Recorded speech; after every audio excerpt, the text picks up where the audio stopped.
Andriamato de génie omerta aiza ho aizy tsika moa zao hoe de iza ny tompony ity de inona ny antony dy teto. Eto a faravohitra moa zany no misy antsika ny maromaro kokoa toerana zay efa fantatry ny maro toerana satria toerana tobonisy ny radio fahazavana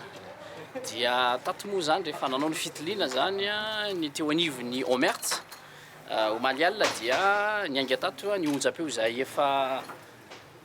voarara teo aloha zany satria ny onjam-peo nampiasain'ny MBS na ny Madagascar Broadcast System zany a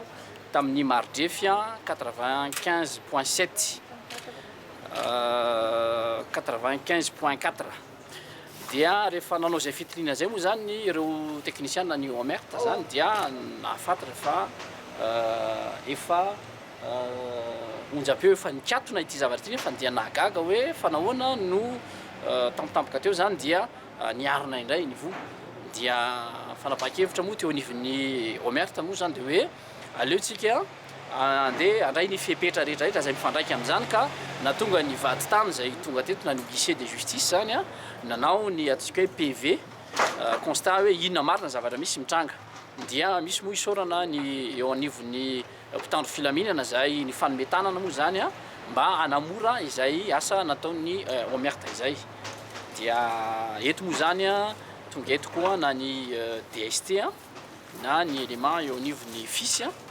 dia ny fanometanana zany mba isin'ny fitalovana zay filaminana zay ny équipe ny Omerta moa zay hitanareo zany dia manao an'izay hoe démantèlement tafiditra ao anatin'ny asa zay natao fatohizana moa io le hoe assainissement du paysage audiovisuel à Madagascar misy zany ny fanadiovana sy ny fanarenana ny koa ny seritry ny aino manjery dia ny zavatra zay tsy manara-dalàna ny zavatra tsy manara-penitra dia adidiny eo anivon'ny Omerta zany ny mandray ny fepetra mifandraika an'izany. Ka araka ny fandehan'ly zany a iza ny tokony eritreretina hoe nampiasa an'io zavatra tazana eto zao démantelena io. Hatreto aloha misy lay tota-taratasy izay voaray zany a satria ny olona zay misahana nataoko hoe fikirakirana lay onjam-peo zany a dia tavela teo ny tota-taratasy mikasikasika momba azy teo zany a na ny karapanondro zany a na ny karatra misy ny toeram-ponenany dia izy angamba rehefa tonga ny mpanao fanadihadiana no afaka animaly zay fanontaniana zao hoe iza moa no mampiasa ity onjam-peo ity zay azo lazaina fa mardrefy efa norarana ihany no ny fepetra zay efa rahantsika malala teo aloha. Ina moa za tompony pirofo hoe tena mety sapahitanana iresahana hoe mbola nandeha tokoa le 95.4 raha le zavatra natao teo reny. Izay eo anivon'ny Omerta zany a rehefa nanao ny fitiliana dia nahita tokoa zany a ny fampiasana an'io mardrefy io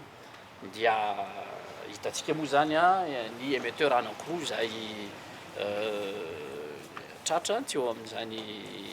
toerana izany ka apetraka eo anivon'ireo tompon'andraikitra amin'ny fanadihadiana zany a ny toiny mikasika ny mombamomba zay rehetra.